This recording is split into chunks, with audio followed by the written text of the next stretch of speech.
So yun, good day mga bossing.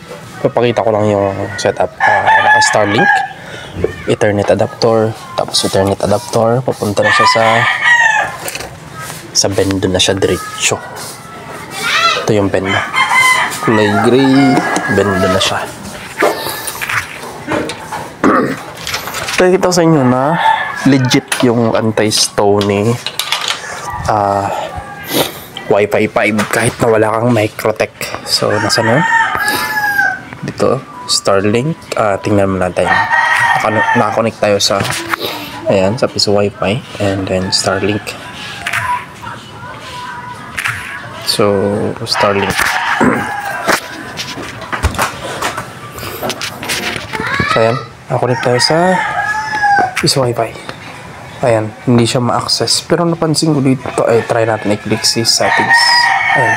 So wala siyang lalabas na kahit na ano. So kaya hindi mo siya ma-install. So maglagay tayo dito sa wall garden. So salamat guys sa developer natin, Sir Jonas, saka kay Sir Jerome dun sa kanyang mga ano.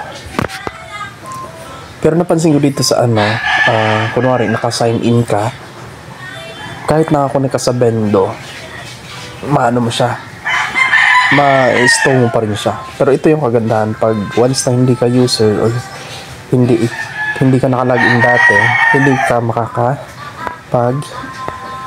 yan, hindi mo siya magagalaw. Wala. Try natin lumipat sa mismong Starlink.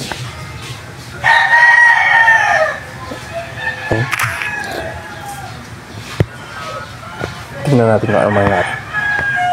Ay, ayan, online na siya. So kung mapansin nyo, wala pa akong nilagay na manage switch. Ayan, para makita nyo na rekta talaga yung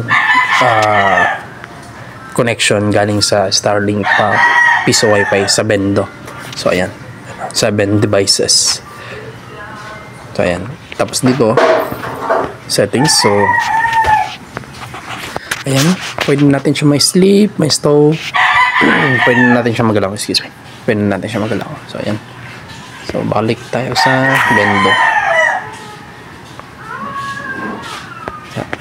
So Wi-Fi. Tapos balik tayo sa Starlink, no? Ayan. Connecting settings. So wala, hindi mo siya magalaw. Pero pag naka-sign in ka na and tapos magko-connect ka sa bendo, doon mo magagalaw mo siya. Pag naka-sign in ka tapos nag-connect ka sa bendo, doon magagalaw mo siya. Pero pag hindi ka naka-sign in, hindi mo siya magagalaw. So ibig sabihin, yung makagalaw lang dito is yung user or yung mismong may-ari ng Starlink. Yun, legit.